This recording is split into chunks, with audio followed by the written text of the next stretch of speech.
Hello, my name is Rajendra Kumar. I have done 4-year degree course of engineering in electronics and communication from BITS Ranchi University.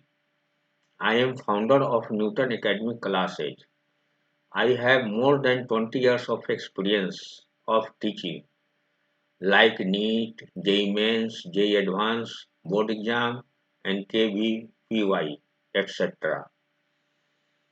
पिछला पिछले class में मैंने 10 question solve कराए थे।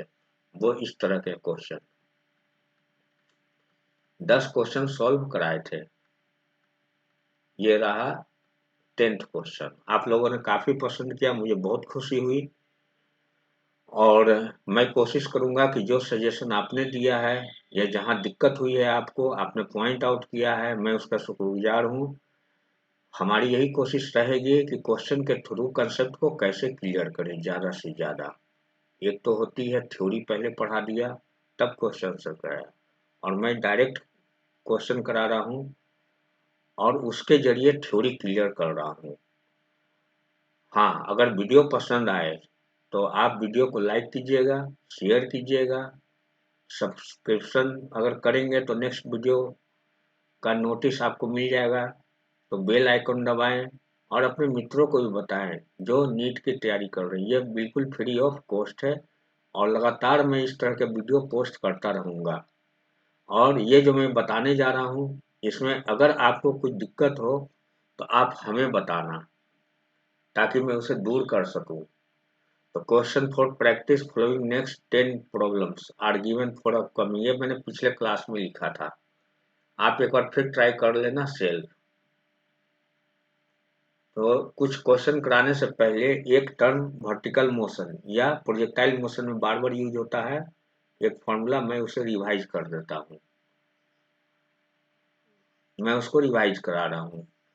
मान लीजिए हैं कि ये ग्राउंड है, ग्राउंड से u वेलोसिटी से किसी बॉल को अपवार्ड डायरेक्शन में थ्रो किया गया है u वेलोसिटी से। ओके, अब acceleration due to gravity downward है g, जो इसको जो है डिसेलरेट करेगा। तो एक सर्टेन हाइट आते आते वहां पर वेलोसिटी क्या हो जाएगा, 0। मान लेते हैं इस दौरान हाइट या डिस्प्लेसमेंट ऑफ पार्टिकल कितनी हुई है ग्राउंड से, वो मान लेते हैं h है। तो टाइम मान लेते हैं यहाँ t लगा, यहाँ तक आने, ये पॉइंट p मान लेता हूँ। पॉइंट p तक आकर इसकी वेलोसिटी 0 हुई, लेकिन एक्सेलरेशन 0 नहीं हुई। एक चीज हमेशा याद रखना, acceleration still acting in downward direction, जिसकी value approximately multiple choice question में हम 10 मीटर पर सेकेंड स्क्वायर लेते हैं। अगर लिखा हुआ है 9.8 metre per second square question में तो फिर वही लेना पड़ता है हमें। अब इसे हम टाइम ऑफ एसेंट भी कर सकते हैं। मान लेते हैं यहाँ तक टाइम कितना लगा t, तो इसे टाइम ऑफ एसेंट कहेंगे, क्योंकि एसेंट मतलब होता है कितना राइज किया और उसमें कितना टाइम लगा, इसलिए time of accent term use कर रहा हूँ।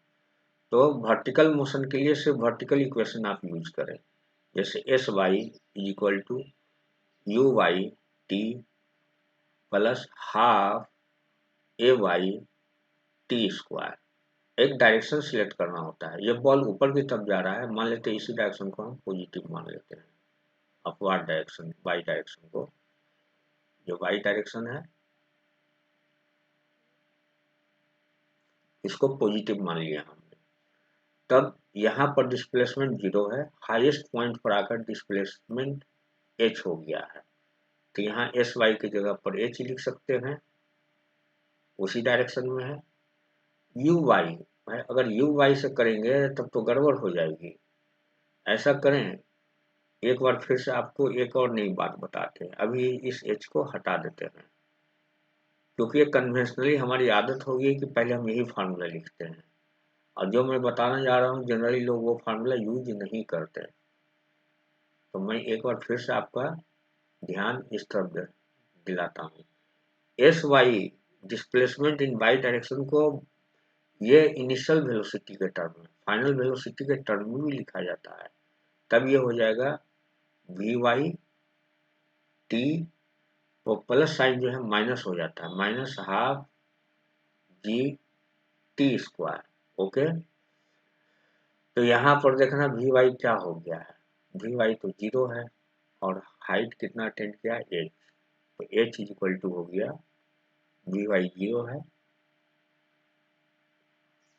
है और ये हो गया माइनस हाफ जी, जी प्लस आएंगे कि माइनस, आप बताना। ये माइनस आएंगे, क्यों, क्योंकि अपवार्ड डायरेक्शन को पॉजिटिव माना है और एक्सेलरेशन ड्यू टू ग्रेविटी जो है नीचे है, तो इसको आपको चेंज करना पड़ेगा। तो एक सेकंड मैं बता रहा हूँ। हाँ, अब यहाँ पर माइनस जी लिखे आप, माइनस जी इंटू टी स्क्वायर। ठीक, अब यहाँ से एच इज इक्वल टू हो गया,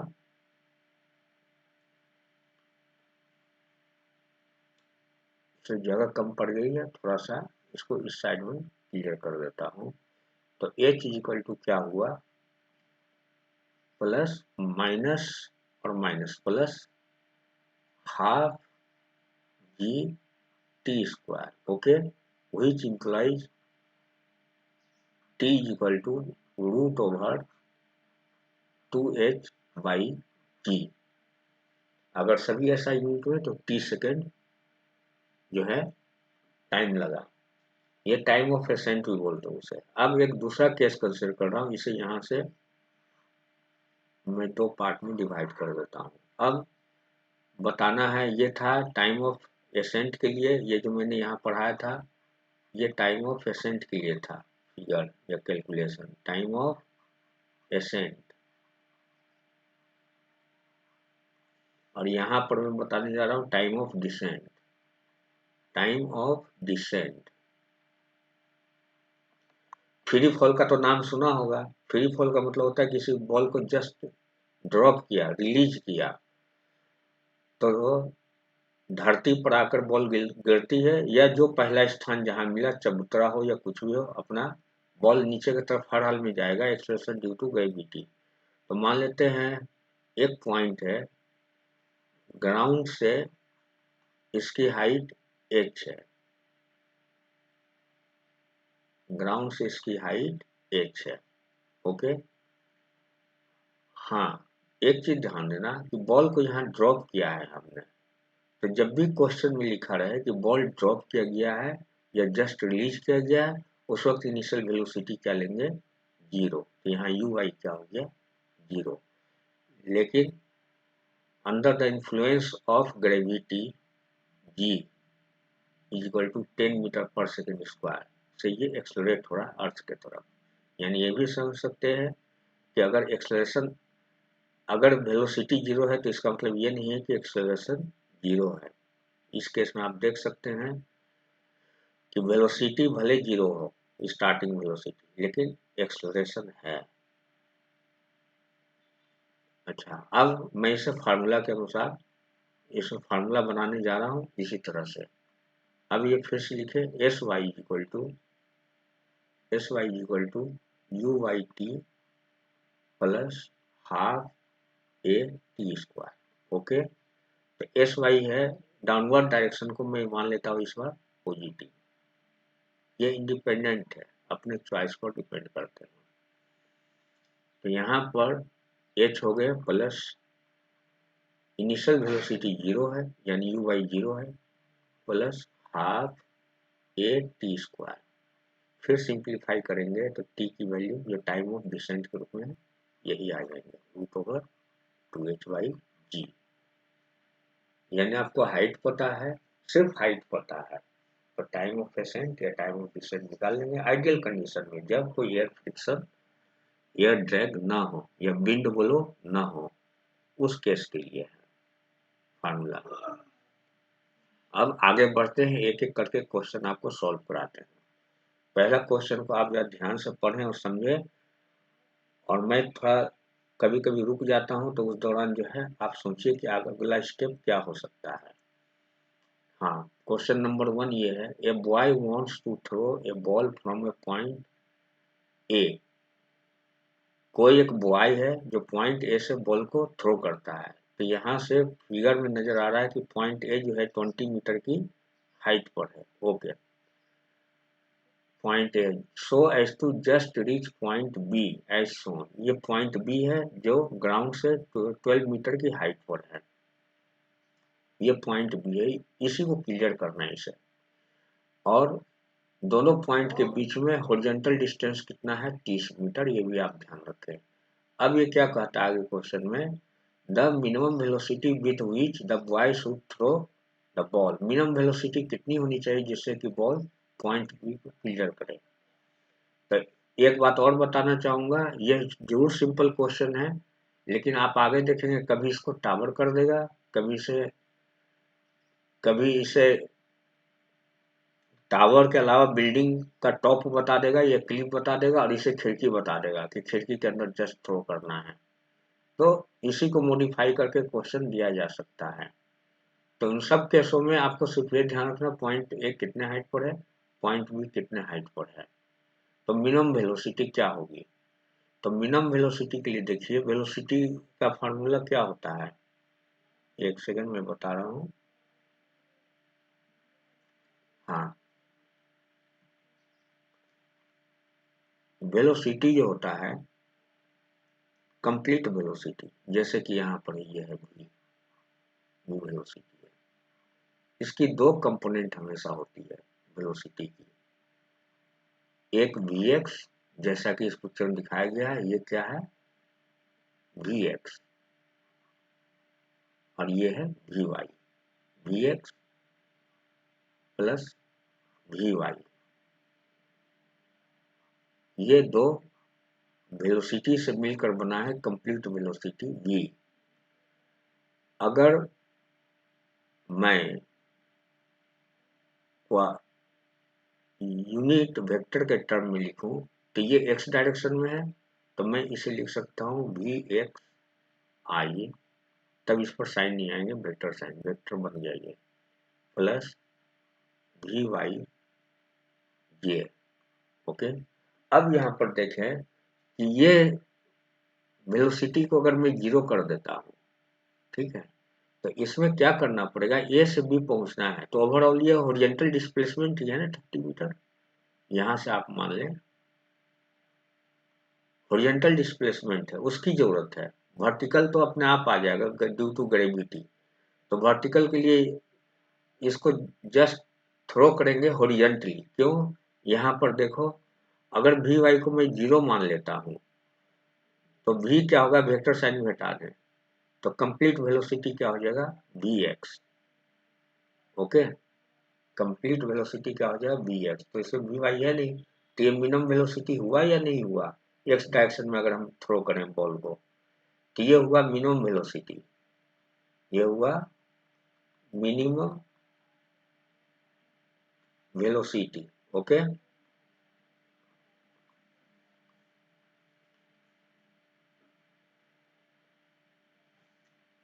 तो v is equal to v x. यानी कि बॉय को क्या करना चाहिए, मैं अगले पेज में फिगर अपना बनाकर क्लियर कर रहा हूँ सर। मान लेते हैं जैसे ये दो टावर है,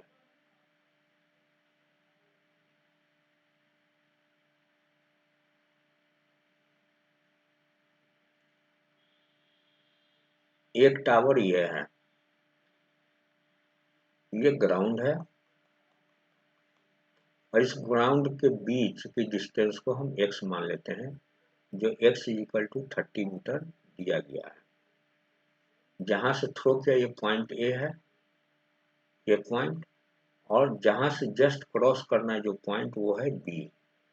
तो हमें क्या करना पड़ेगा, अभी अभी मैंने समझाया कि मिनिमम वेलोसिटी के लिए इसे हॉरिजॉन्टल डायरेक्शन में वी एक्स वेलोसिटी से थ्रो किया जाएगा, और यहाँ पर वी वाई क्या है, वो जीरो है, उसकी जरूरत ही नहीं है मिनिमम वेलोसिटी के लिए।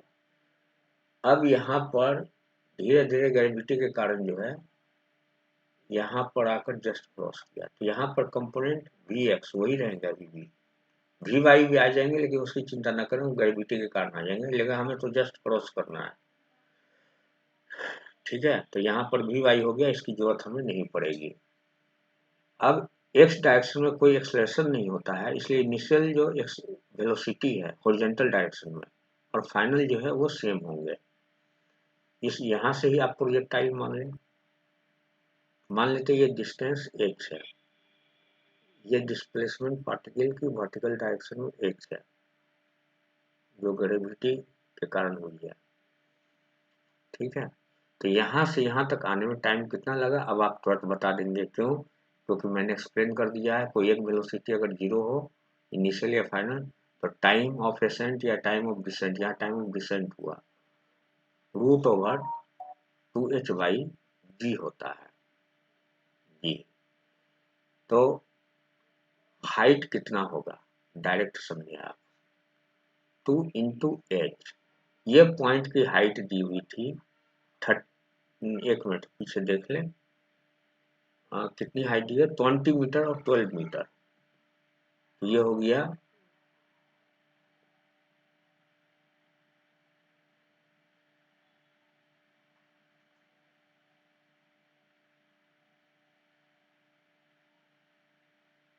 ये हो गया 20 मीटर।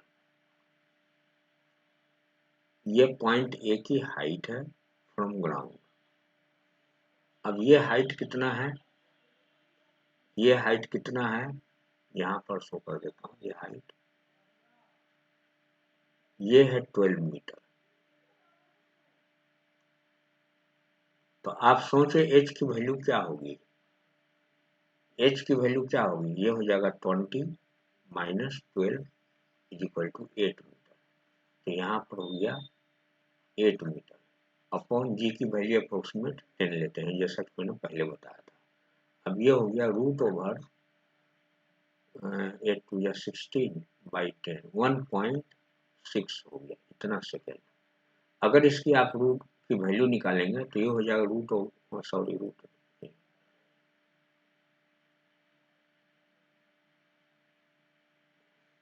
रूट के बाहर निकालेंगे तो ये हो जाएगा 1.26 सेकेंड। अब जब पार्टिकल ए से बी की तरफ आया तो ये जो है हॉरिजॉन्टल डिस्प्लेसमेंट हुआ जो 30 मीटर है। तो वाई फॉर्मूला ये रेंज भी कहला सकती है। तो x = ux into time T. ठीक, तो ux इंटू टाइम टी या vx इंटू टाइम टी, जो आप एज्यूम करें कोई फर्क नहीं पड़ता। तो इसको vx ux vx मान लिया क्योंकि यहाँ हमने vx माना है। तो vx हो जाएंगे x/t, पहले फार्मूला के रूप में जाने, x इंटू t क्या होता है, t होता है 2h/g, हो तो निकाला हुआ है तो वैल्यू रख सकते हैं डायरेक्ट, इसको आप छोड़ देंगे पर। तो vx क्या हो गया, x है 30/t।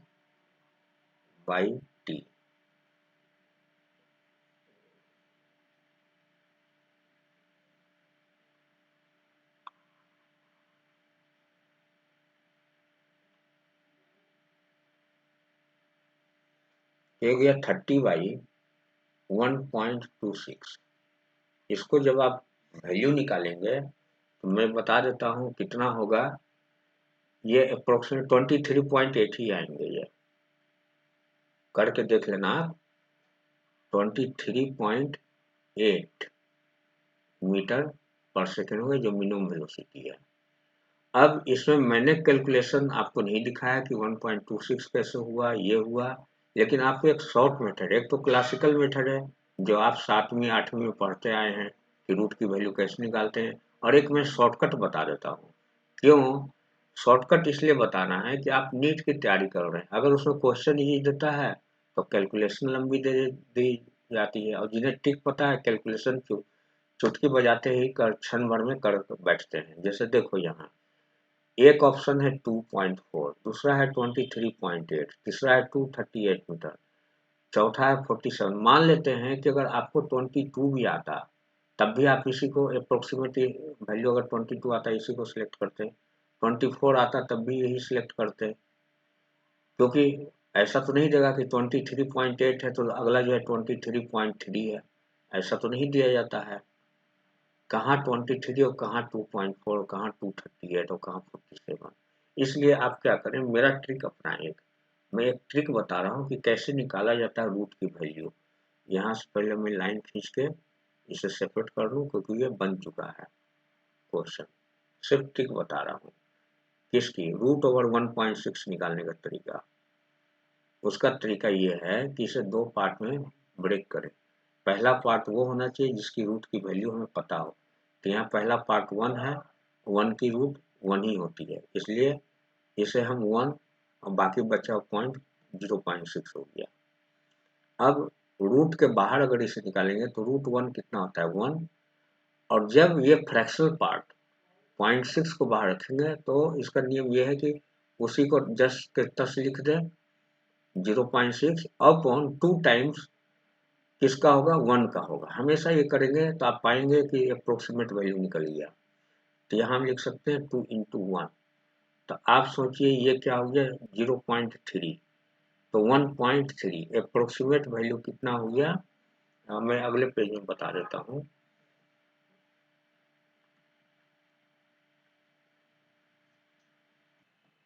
हाँ, तो मैं कह रहा था कि अप्रोक्सीमेट इसे निकाल सकते हैं। तो एक मिनट, यहाँ पर हमारी तस्वीर नजर आ रही होगी इसलिए आपको क्लियर नहीं होगा, मैं वहां से पहले इसको हटा दूं। चलिए, इसमें तो ऑप्शन आ ही नहीं रहे, फिलहाल आप मैं ऐसे बता देता हूँ नेक्स्ट पेज में। नेक्स्ट पेज में ये बता देता हूँ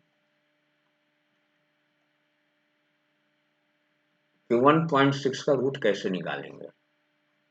1.6 को कुछ नहीं करना है, जैसा मैंने बताया था। आप क्या करें, इसे दो पार्ट में ब्रेक कर दें। एक पार्ट वो होता है जिसकी होल नंबर होती है और जिसका पता होता है कि रूट क्या आएगा, जैसे 1 है तो यहाँ 1 सेपरेट कर दिया, बाकी बचे हुए फ्रैक्शनल पार्ट यहाँ लिख दिया। कोशिश करें कि इसकी वैल्यू, यहाँ वाला पार्ट की वैल्यू स्मॉल होनी चाहिए। जैसे एक उदाहरण देता हूँ, मान लो रूट ओवर 17 रहता। अच्छा, इसे बाद में बताऊंगा, पहले एक इसे देख लिया। अब रूट निकालने का नियम ये है कि रूट के बाहर लाएंगे तो 1 ही रहेगा, लेकिन जब फ्रैक्शनल पार्ट 0.6 को बाहर लाएंगे तो उसको एज इट इज लिख दें न्यूमरेटर में, और डिनोमिनेटर में क्या करें, ट्वाइस टाइम्स ऑफ 1 करें। तो ये कितना हो जाएगा, अप्रोक्सीमेटली कर रहे थे, अप्रोक्स 1.3 सेकेंड हुआ। जैसे मैं यहाँ बता रहा था कि मान लेते हैं रूट ओवर 17 है, इसका कैसे निकालना है रूट, तो इसको भी ऐसे निकाल सकते हैं, रूट ओवर 16, क्योंकि 16 का रूट हमें पता है, प्लस 1 बच गया। तो स्मॉल पार्ट, यही मैं बताने जा रहा था कि स्मॉल पार्ट रखे इसको, तो स्मॉल 1 रखा, 1 अलग कर दिया। अब जब ये रूट के बाहर आ जाएंगे तो 16 के 4 हो जाएंगे। ओके, और 1 के लिए क्या करेंगे, न्यूमरेटर में 1 ही रखेंगे, लेकिन डिनोमिनेटर में 2 टाइम्स ऑफ कितना आया निकल के 4।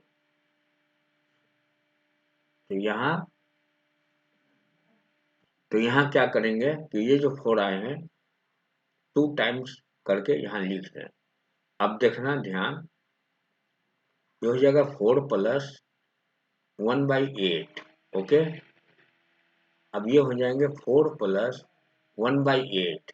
तो 8 अगर हम पॉइंट दे दें तो क्या होगा, 8 1 जा 8, तो 10 माइनस 8, 2 बचा, 1 से लगा, 1 से डिवाइड किया हमने, फिर यहाँ पर 2 बच गए, 20 हो गए, तो 8 2 जा 60। यस, इस तरह से हम निकाल सकते हैं 4.123, या एग्जैक्ट जितना, उससे थोड़ी हल्की फुल्की जो है डिफरेंस रहेगी, आप उसकी चिंता न किया करें। तो इतनी होती, मैंने क्लियर करने के लिए इसलिए बताया क्योंकि नीट में बहुत कम समय दिया जाता है क्वेश्चन सॉल्व करने के लिए। बच्चे सोचते कि अरे ये तो बहुत आसान था, लेकिन टाइम ज़्यादा लग गया। नहीं, ऐसा नहीं होना चाहिए, आपको क्विक मेथड पता होना चाहिए। तो अब हमने एग्जैक्ट मेथड से 1.26 लेकर हमने बताया था, यहाँ पर 1.26 लेकर हमने बताया था। अब अप्रोक्सीमेट वैल्यू लेकर बता रहा हूँ। तो इस रूट की वैल्यू इतनी हो गई। तो यहाँ पर आगे क्या किया था हमने, फिर Vx निकाला था। तो यहाँ से देखना Vx क्या हो जाएगा 30 बाई, अब हम क्या लिखेंगे 1.3। तो ये इस साइन को ना दे, अप्रोक्सीमेट साइन दे। तो अप्रोक्सीमेट ये कितना हो जाएगा, ये हो जाएगा 300/13। अब देखें आप ये कितना आ जाएगा, 13 2 जा 6, ओके, और 4 बच गए यानी 40 हो गए। तो 13 3 जा 39। तो ये होल नंबर आया है, साथ में फ्रैक्शनल पार्ट भी आया, डेसिमल पार्ट भी कुछ है, कुछ डेसिमल पार्ट भी है। तो उसकी आपको चिंता नहीं करनी है। तो 23 होल नंबर आ गया ना, तो बस कितना आसानी से बन गया। तो इसका मतलब ये है सही आंसर, ये है सही आंसर। हाँ, तो आपका सही आंसर क्या हुआ, 23.8 मीटर पर सेकेंड, क्योंकि होल नंबर 23 यहीं पर है। इतना भी अप्रोक्सीमेट नहीं होगा कि 2.4 हो जाएगा या 238 मीटर पर सेकेंड हो जाएगा या 47 हो गया। तो मल्टीपल चॉइस क्वेश्चन या ऑब्जेक्टिव क्वेश्चन में ये ट्रिक बहुत काम आएंगे आपको। अब नेक्स्ट क्वेश्चन देखते हैं। नेक्स्ट क्वेश्चन अच्छी तरह से आप पढ़ें, बहुत इजी है, हो सकता है आप मेरे से पहले ही सॉल्व कर दें इसे, ध्यान देना। Two projectiles are projected with the same initial velocity। दो प्रोजेक्टाइल है जिससे सेम इनिशियल वेलोसिटी सेम है दोनों का। One is launched at an angle 5 with the horizontal. तो पहले एक फिगर बना दें, अच्छा नहीं आगे पहले समझें। हॉरिजॉन्टल के साथ 5 एंगल बनाता हुआ प्रोजेक्ट किया गया, and other at angle 5 with the vertical, और दूसरा जो है वर्टिकल से 5 एंगल पर थ्रो किया गया। If R1 and R2 are the ranges of two projectile, अगर R1 और R2 उन दोनों की रेंज है, तब इनमें से कौन रिलेशन जो है ट्रू होगा।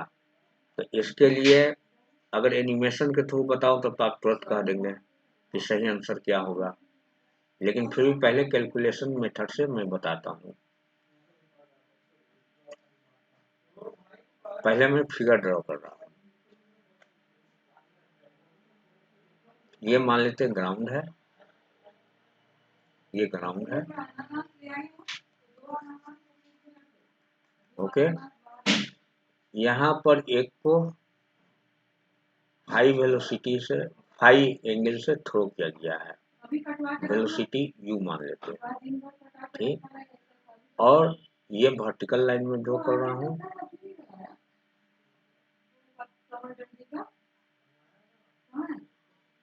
और दूसरे को थ्रो किया गया सेम वेलोसिटी से एंगल 5 बनाते हुए वर्टिकल के साथ। ये है y डायरेक्शन, वर्टिकल लाइन, ये है x डायरेक्शन। अगर इसकी मेजरमेंट हॉरिजॉन्टली करें तो क्या हो जाएगा, 90 डिग्री माइनस 5 हो जाएगा। तो इसको बोलते हैं कि अगर θ1 मान लेते हैं एंगल ऑफ प्रोजेक्शन है फर्स्ट प्रोजेक्टाइल के लिए, तो वो 5 है, और θ2 कितना है 90 डिग्री माइनस 5। तो θ1 θ2 दोनों की सम क्या हो गई 90 डिग्री। तो इसको कॉम्प्लीमेंट्री एंगल बोलते हैं। अगर दो एंगल का सम 90 डिग्री हो तो कॉम्प्लीमेंट्री एंगल बोलते हैं। और जब कॉम्प्लीमेंट्री एंगल पर सेम वेलोसिटी से थ्रो किया जाता है तो रेंज सेम होता है। कैसे, इसे हम कैलकुलेट करके आपको बता रहे हैं, ठीक है, ध्यान देना। R1 पहले निकाल रहे हैं। तो R की फॉर्मूला क्या होती है, u स्क्वायर साइन 2 θ1, θ1 कितना है 5, तो 5 लिख लें अपॉन g, ओके। अब इसको एक मान लें इक्वेशन। अब दूसरा देखें R2 निकालना चाहते हैं। R2 हो गया u स्क्वायर साइन 2 दूसरा एंगल θ2 है जिसकी वैल्यू कितनी है 90 - 5। ओके, इसको जब अपन जी, अब जब इसे सॉल्व करेंगे तो ये आ जाएगा u square sine 180 degree minus 25 by g. हाँ, एक चीज और मैं कहना चाहूंगा यहाँ पर शॉर्ट ट्रिक कि 180 डिग्री को भूल जाए, माना वो जीरो है सिर्फ, ठीक है, वो जीरो हो जाता है, ये साइन 25 ही आएंगे, प्लस है कि माइनस है ये डिपेंड करता है किस क्वाड्रेंट में है। तो 180 डिग्री माइनस 25 का मतलब सेकेंड क्वाड्रेंट है, और सेकेंड क्वाड्रेंट में साइन पॉजिटिव होता है। तो 180 डिग्री, 360 डिग्री या उसका मल्टीपल हो, वो हमेशा उसको जीरो मान लिया जाता है। आंसर जो उसका स्मॉल वैल्यू है उसी के रूप में आते हैं, या तो प्लस होते हैं या माइनस होते हैं। तो सेकेंड क्वाड्रेंट में होने के कारण ये पॉजिटिव आए। ये हो गया अब बराबर यू स्क्वायर साइन 25 अपॉन जी। तो ये हो गया 2। तो 1 और 2 से क्या हुआ कि R1 इजिकल टू R2 होगा। ओके, सो राइट आंसर क्या होगा सी। लेकिन अब हम आपको एक डेमोन्स्ट्रेट करके बताएंगे। लैब में जो डेमोन्स्ट्रेशन किया गया था, पाया गया था कि R1 इक्वल टू R2 कैसे होता है। तो प्रोजेक्टाइल का एक्चुअल रूप देख लें। तो देखो, मैं यहाँ पर आपको प्रोजेक्टाइल में पहले रफली बता देता हूँ, वहाँ क्यों, यहाँ तो ड्रॉ किया हुआ है ना, इसी को बता देता हूँ। मान लेते हैं कि इसका रेंज ये हुआ यहाँ पर। ओके, और जब इसको थ्रो करूंगा तो ऑब्वियस है कि थोड़ा हाइट जो है बढ़ जाएगी, मैक्सिमम हाइट, लेकिन वहीं पर थ्रो करेगा क्योंकि फार्मूला द्वारा मैं प्रूफ कर चुका, एक ही पॉइंट है। तो यहाँ पर रेंज क्या है दोनों के लिए, R1 equal to R2, but time of flight T1 is not equal to time of flight T2, and maximum height H1 is not equal to maximum height H2। maximum height वो होता है जहाँ पर टॉप मोस्ट पॉइंट, यहाँ vertical velocity zero हो जाती है, वो बाद में बताऊंगा।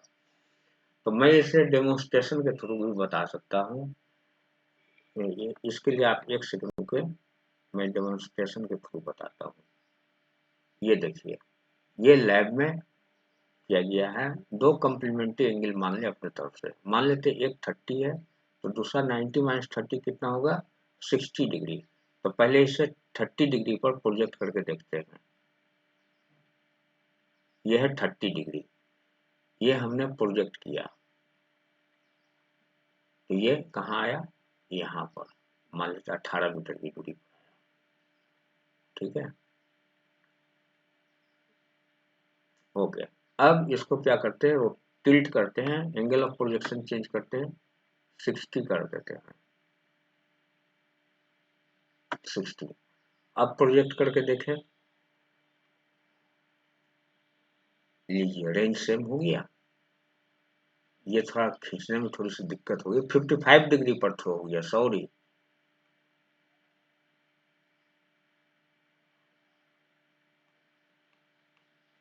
एक बार फिर से मैं इसे 60 कर देता हूँ।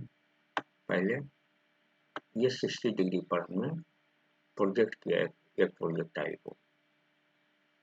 ऐसा कॉम्प्लीमेंट्री एंगल कितना होगा 90 माइनस 60 30 डिग्री। इसे मैं 30 डिग्री पर रोटेट करा देता हूँ, 30 डिग्री, 30 डिग्री। अब देखें रेंज,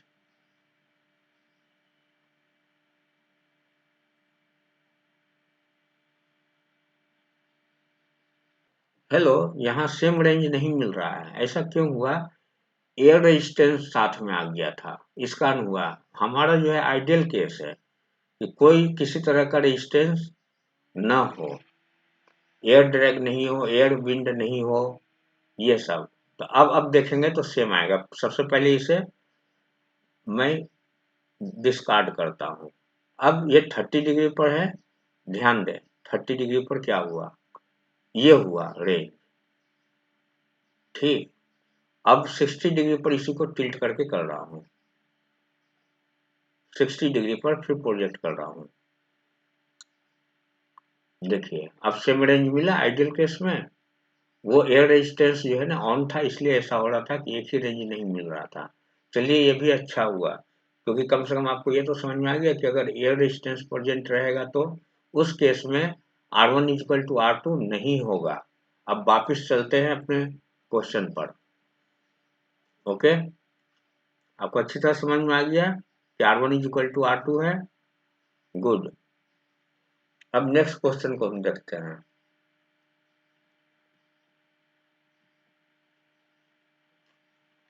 क्वेश्चन नंबर 3।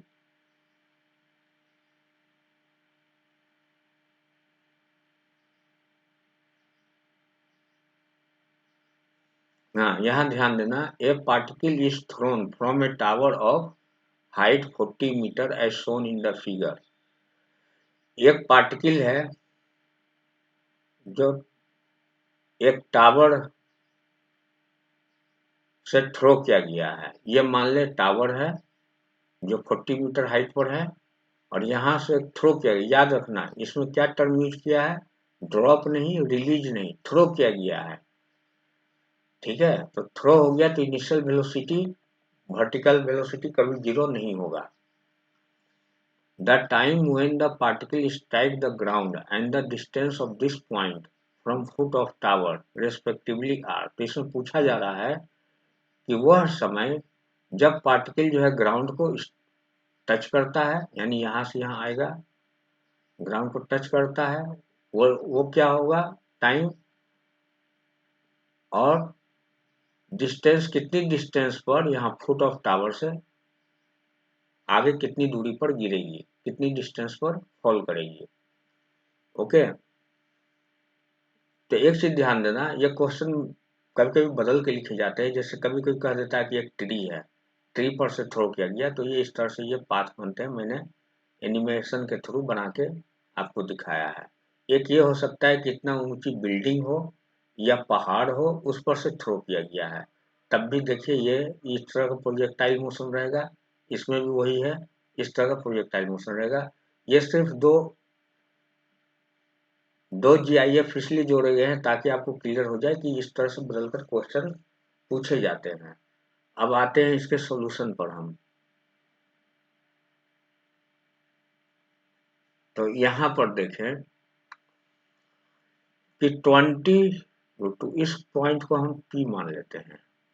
ठीक, यानी ये पॉइंट P हो गया यहाँ भी, और ये पॉइंट P हो गया यहाँ भी। ओके, तो सिर्फ पॉइंट P का ड्रॉ करता हूं मैं।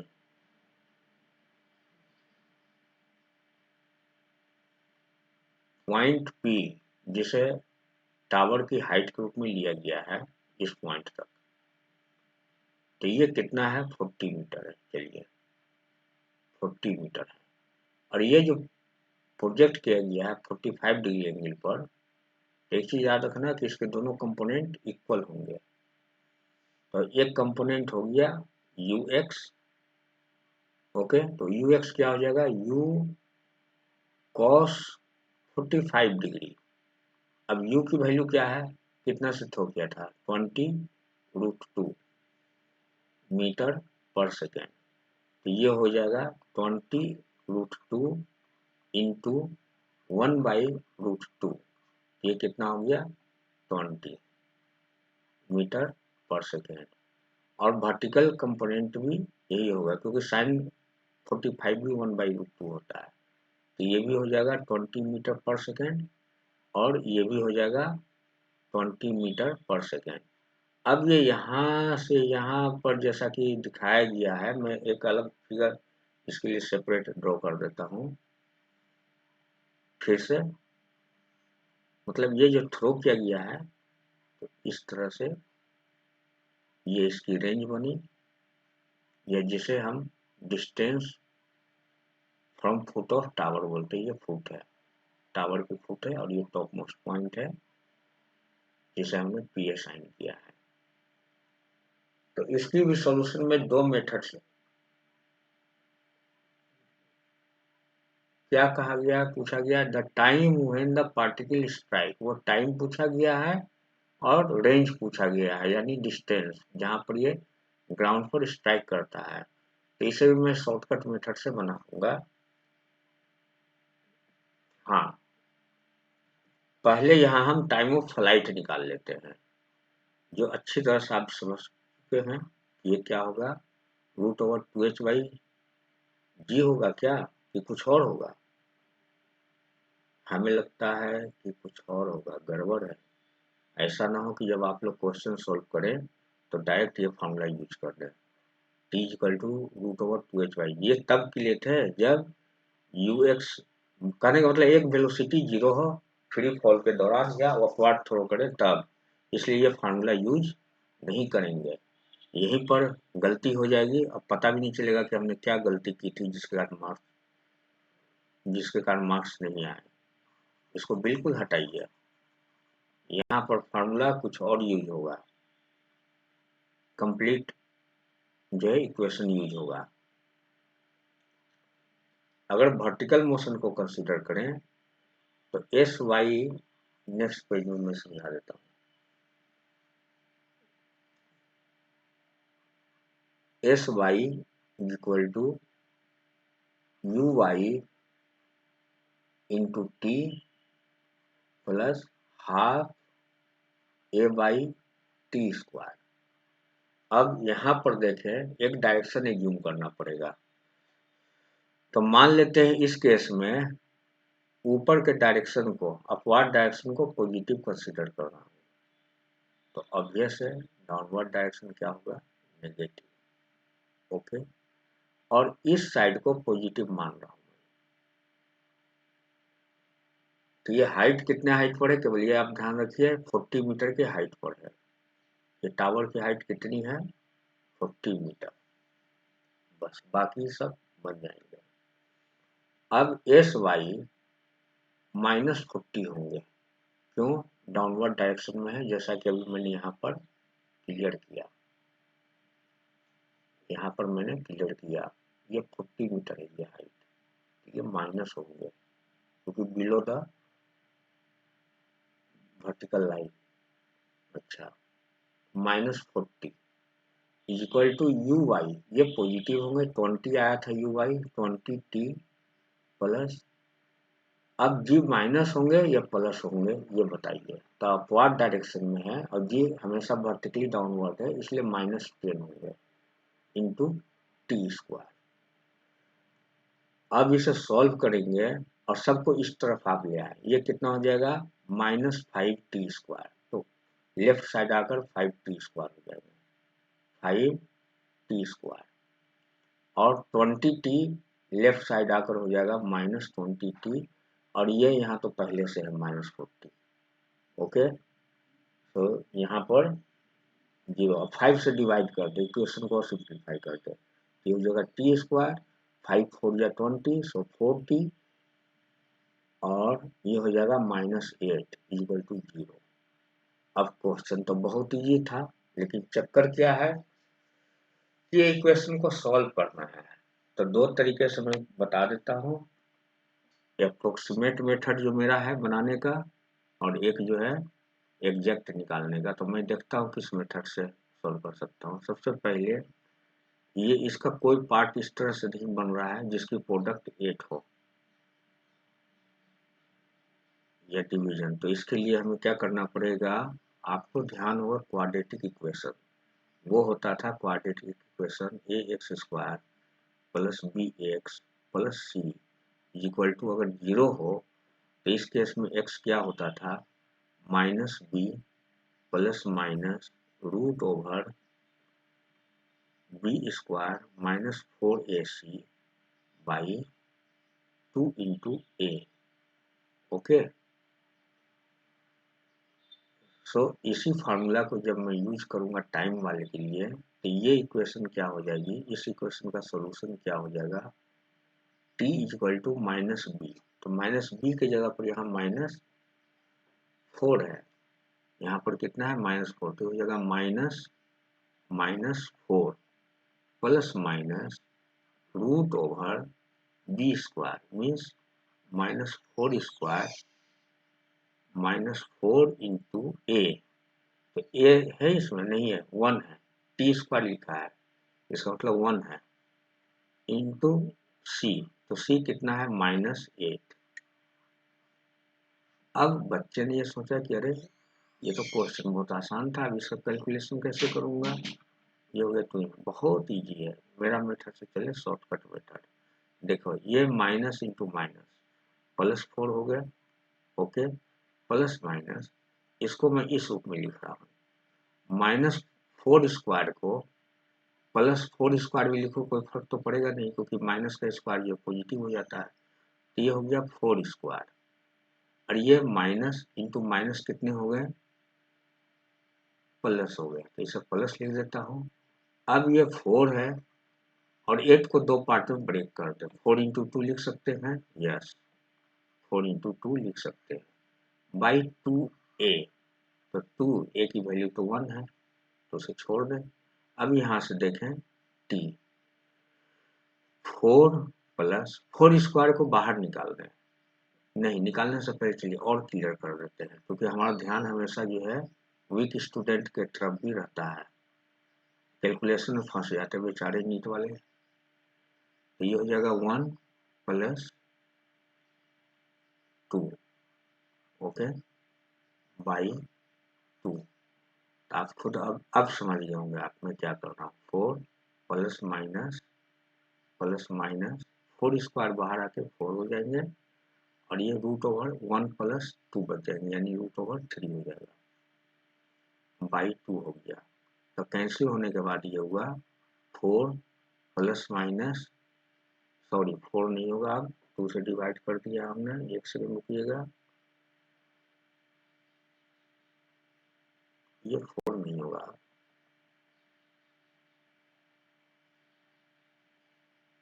हाँ ये हो गया 4/2, यानी 2 प्लस माइनस ये 4/2, तो 2√3। अब देख रहे हैं 2√3 इज ग्रेटर देन 2, तो इसका मतलब नेगेटिव वैल्यू होगा, टाइम को भी नेगेटिव नहीं होगा, इसलिए पॉजिटिव सिलेक्ट करें। तो t is equal to 2 plus 2√3, common ले लें तो 1 प्लस √3 हो गया। तो कभी कभी क्या होता है कि यहाँ तो दिया हुआ है इस तरह से फ्रैक्शनल डेसिमल फॉर्म में सबका, कौन होगा अभी हमें नहीं पता, निकाल कर देखना पड़ेगा। लेकिन कभी कभी क्वेश्चन वाले क्वेश्चन ऐसे चेंज कर देते हैं इजी बनाने के लिए, स्कोरिंग हो जाता है, कब जब यही टाइम दिया गया हो, √3 के रूप में दिया गया हो, तो बच्चे तो तुरंत कर लेंगे। अगर वो शुरू से ही सबकी वो लंबी चौड़ी कैलकुलेशन करते हैं जो किया जाता है, जैसे 7 8 में आपने रूट की वैल्यू निकाल, तो वो बेचारे फंस जाएंगे। तो ये आंसर हो गया, लेकिन हमें डेसिमल फॉर्म में दिया आंसर, तो बिल्कुल कोई दिक्कत नहीं है। 1 प्लस बिल्कुल 2 ही पॉइंट लें, 1.7 3 2 1 इस तरह होता है, 1.7 ही लें, तो इसे अप्रोक्सीमेट कर दें साइन, ओके। अब यहाँ पर से थोड़ा इधर 1 मिनट, हाँ 1 सेकंड था, ये थोड़ी सी यहाँ पर ये हो गई, ये हटा देना, हाँ। अब नेक्स्ट पेज में मैं क्लियर करता हूँ।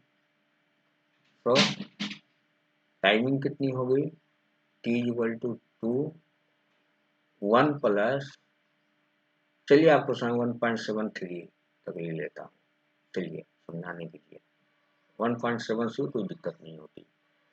ये हो जाएगा 2 इंटू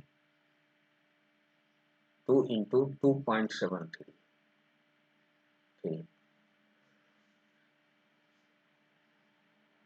तो ये हो जाएगा 3 2 जा 6 और 27 2 जा 54, ओके। और 2 डेसिमल प्लेस कितना है, 2 है, तो ये 54.6 सेकेंड हो गए। तो ये टाइमिंग पूछ रहा था, क्वेश्चन पेपर फिर से देखें, strike the power and distance and time, the time when the particle strike, timing इसमें कितना है 5.46 है, हमारा कितना आया है, हमारा भी 54.6 आया है। तो ये सही है क्या, नहीं, तो गलत हो गया, क्योंकि 2 डिजिट के बाद डेसिमल देना था, यानी सही क्या है 5.46। देखा हड़बड़ी में क्या होता है गड़बड़, इतना सेकेंड। अब ये ऑप्शन कहाँ है, तो ऑब्वियसली 5.46 यहाँ है, तो यही आंसर होगा। इसमें हाइट निकालने की जरूरत ही नहीं है, लेकिन फिर मैं हाइट निकाल कर दिखाऊंगा, नहीं हाइट सॉरी रेंज निकाल कर दिखाऊंगा मैं कितना हुआ, ये जो है रेंज कितना हुआ।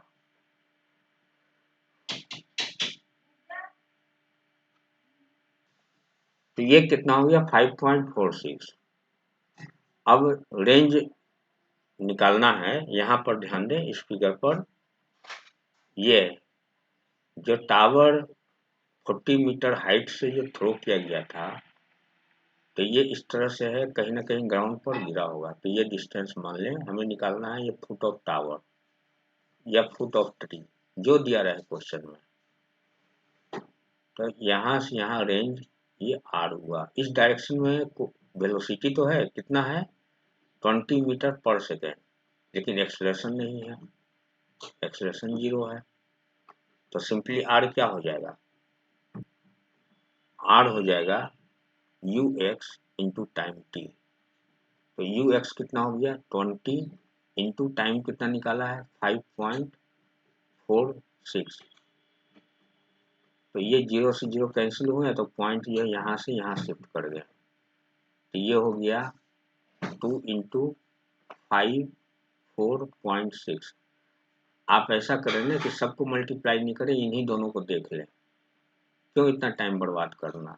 54 इंटू 2 कितना हो गया अप्रोक्सीमेट 108, और अगर ये 0.6 करते तो कितना होता 109 के आसपास। ठीक, तो आपको दो तरह से हिंट मिल गया इसको सॉल्व करने का। सही आंसर क्या होगा, सही आंसर हाल में बी होगा, तो मैंने पहले ही बताया था। अब आते हैं क्वेश्चन नंबर 4 पर। क्वेश्चन नंबर 4 में क्या दिया हुआ है,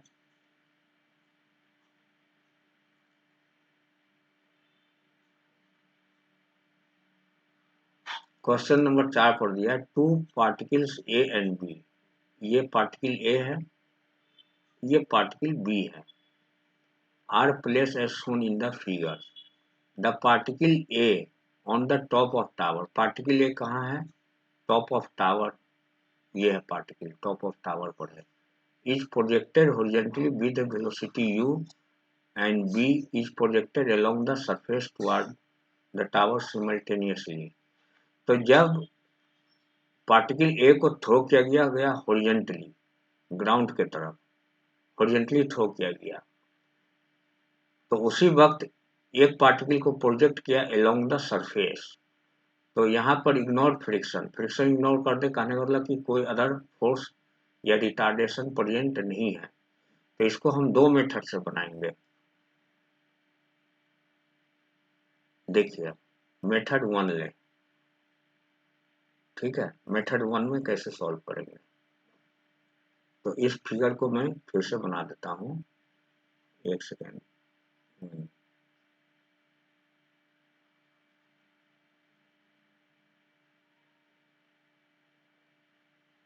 हाँ यहीं पर देख लें,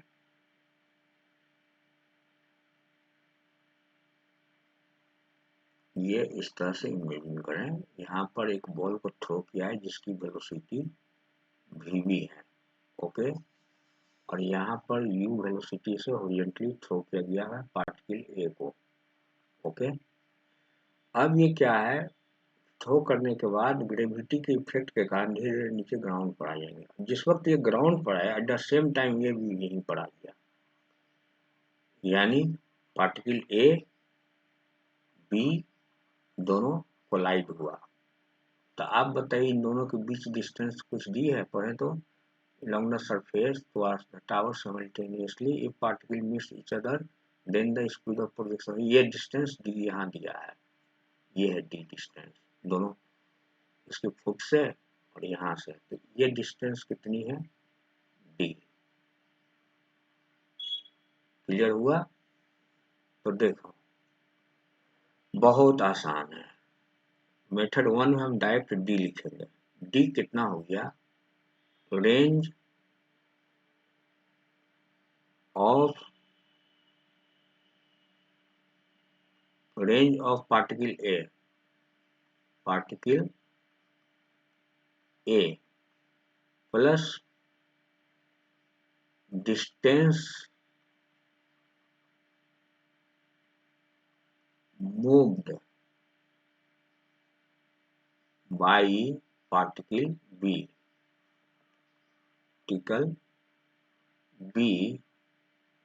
और टाइम ऑफ कोलिजन, जहां दोनों मिलते हैं यहां से थ्रो किया गया वो टाइम टी मान लेते हैं। तो फर्दर ये फार्मूला क्या हो जाएगा, d is equal to range क्या होगा, horizontal displacement, horizontal velocity u into time जो लगा है यहाँ तक आने में, तो u t एक पे एक बार प्लस क्या है डिस्टेंस मूव्ड बाई, ये तो कांस्टेंट वेलोसिटी से आ रहा है, तो vv इंटू टी हो जाएगा, हो गया vv इंटू टी।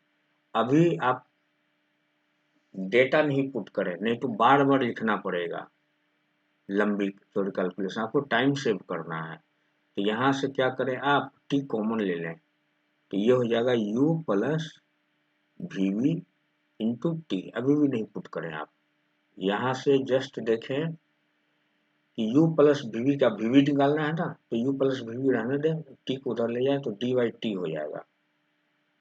ओके,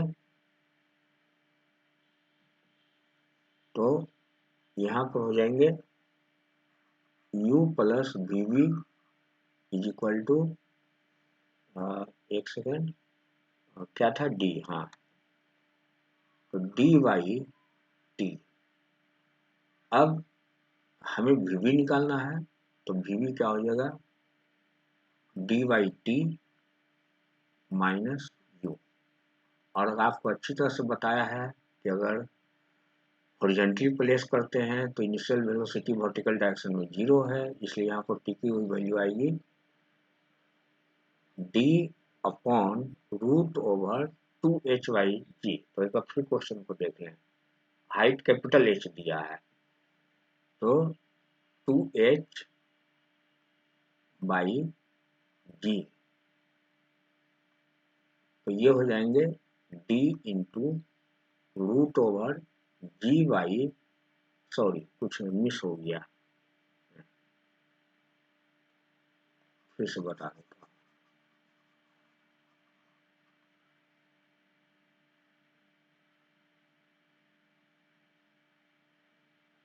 हूँ। तो ये हो गया डी बाई टी, तो डी रहने दें, इंटू 1 बाई टी कर दें माइनस यू। तब यहाँ से देखें डी इंटू टी, आप अच्छी तरह से जान चुके हैं कि इस केस में टी क्या होगा, root over 2h by g. तो 1 बाई टी क्या होगा, उसको इन्वर्स ले लें, तो ये हो जाएगा root over g by 2h। Okay, तो यहाँ हो गया root over g by root over g by 2h minus u. तो ये हो गया वेलोसिटी ऑफ बॉल बी, जब कोलिजन हुआ तो टी टाइम लगा, और किस वेलोसिटी से आकर कोलाइड किया था वो वेलोसिटी वी है, इतना है, ये है आंसर। देखें ऑप्शन, इसका मतलब ये सही है, राइट आंसर। अब सेकंड मेथड में क्या बताऊं, इसमें सेकंड मेथड में मैं बता सकता हूँ, जिन्हें रिलेटिव वेलोसिटी की आइडिया है वो इस सेकंड मेथड से बनाएंगे। तो जल्दी कैसे बनाएंगे, सेकंड मेथड, यहाँ एक बॉल को थ्रो किया गया u वेलोसिटी से, ये ग्राउंड से हाइट कितनी दी हुई है h, कैपिटल H। ओके, अब ये पैराबोलिक पाथ तो नीचे की तरफ आएगा, यहाँ पर पहुंचा, और यहाँ से जो दूसरा बॉल उसी साइमल्टेनियसली प्रोजेक्ट किया गया था वीवी वेलोसिटी से, उतना समय में ये भी यहाँ आ गया, तो दोनों ए और बी यहाँ आ गए। देखो दोनों के बीच था डिस्टेंस डी, तो जब ये दोनों जहां मिलेंगे तो ये डिस्टेंस जो रेंज के रूप में है ये हो गया यहाँ तक, और इसकी डिस्टेंस यहाँ से यहाँ तक हो गई। तो इसको दो पार्ट में अगर डी को लिखना चाहें तो ये इसको वेलोसिटी, एक को आप रिलेटिव वेलोसिटी ले लें, मान लेते हैं दोनों मिलकर किया, दोनों अपोजिट है तो रिलेटिव वेलोसिटी यू आर मान लेते हैं दोनों की। तो ये फॉर्मूला क्या होता है, यू माइनस वी बी, मतलब वेलोसिटी ऑफ बॉल, इसको क्या लिखे है कुछ नहीं, इस बॉल के रिस्पेक्ट पे इस बॉल की वेलोसिटी कितनी हुई, तो u minus v B formula से होता है। लेकिन यहाँ कुछ गड़बड़ हो सकता है। हाँ, क्या गड़बड़ है कि ये इस डायरेक्शन को हम पॉजिटिव मान लेते हैं, तो इस डायरेक्शन को क्या होगा, नेगेटिव मानना पड़ेगा।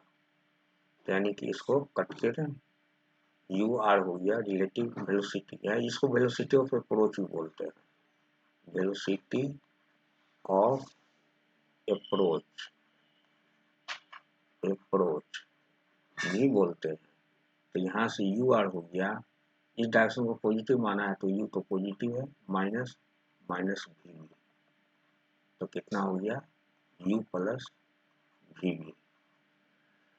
अब डिस्टेंस कितना मूव हुआ है d, तो d क्या हो जाएगा, d होता है u r into time t, ठीक है। तो इसको हम फर्दर लिख सकते हैं यू आर को u plus v B, okay, into time t। अब नेक्स्ट पेज में आपको बता रहे हैं, तो d इज इक्वल टू क्या हो गया, u plus v B into time t। तो यहाँ से u प्लस वी बी कितना हो जाएगा, v B is equal to d by t. अब आगे बताने की जरूरत नहीं है क्योंकि आप समझ चुके हैं कि आंसर क्या आएगा, वही आंसर आएगा। तो इसको यहीं पर स्टॉप कर देते हैं क्योंकि सेम इक्वेशन आ गया। तो जिन्हें रिलेटिव वेलोसिटी की कंसेप्ट है वो ये समझ सकते हैं कि इसको रेस्ट में, इसको अगर रेस्ट में मान लें हम तो इसकी वेलोसिटी इसमें ऐड हो जाएगी, ऑपोजिट डायरेक्शन होने के कारण। तो ये हो जाएगा u प्लस वी, ये इस रिलेटिव वेलोसिटी में लगेगा कि बिल्कुल यहीं पर आकर कोलाइड किया, अगर इसे रेस्ट में मान लेते हैं। तो जिन्हें रिलेटिव वेलोसिटी कंसेप्ट क्लियर है वो अच्छी तरह समझ जाएंगे, जिन्हें न क्लियर है तो मैं अगले क्लास में क्लियर करूंगा। फिलहाल फार्मूला यूज कर सकते हैं सिर्फ ये कि ए और बी दो पार्टिकल है, तो ये v A minus v B होता है जब दोनों सेम डायरेक्शन में है।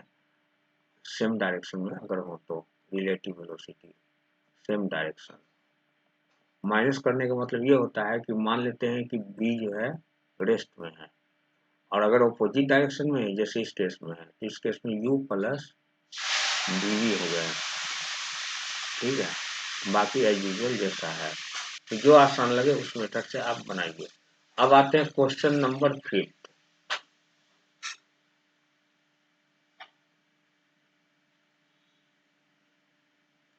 क्वेश्चन नंबर 5 में है a boy is projected at angles of 30 degree and 60 degree.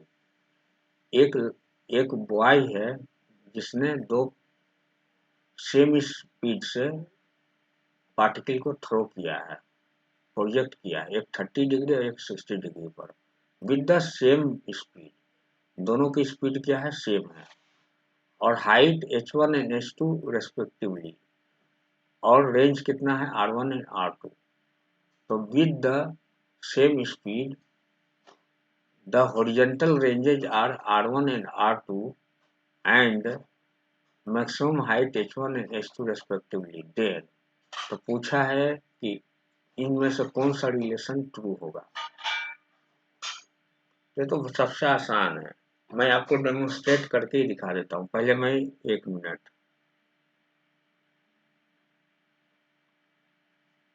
यहाँ ध्यान देना,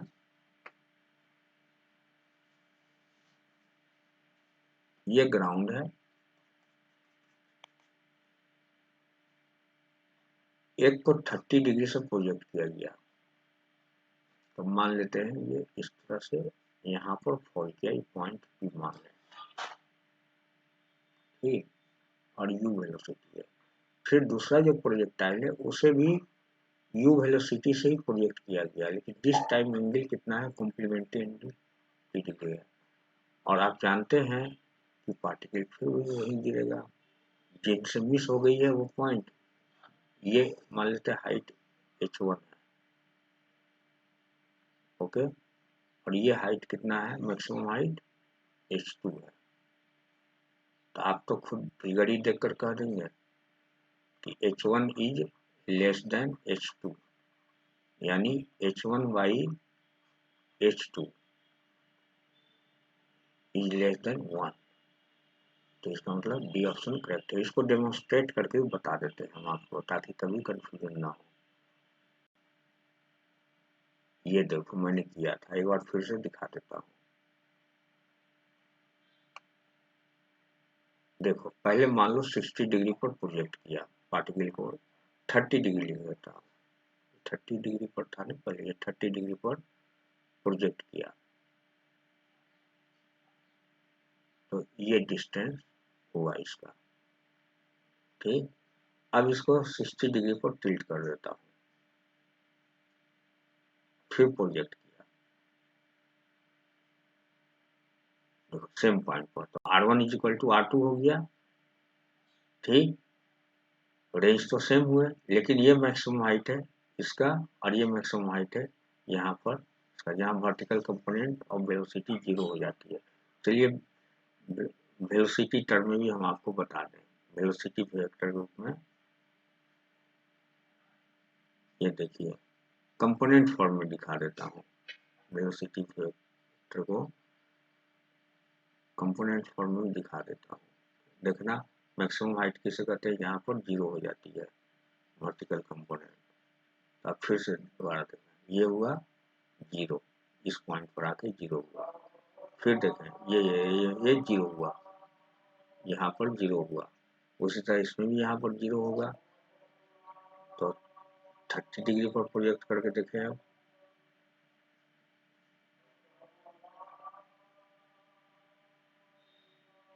ये 0 हुआ, ठीक है। अब मैं वापस चलता हूँ अपने स्लाइड पर, तो आपको अच्छी तरह से क्लियर होगी।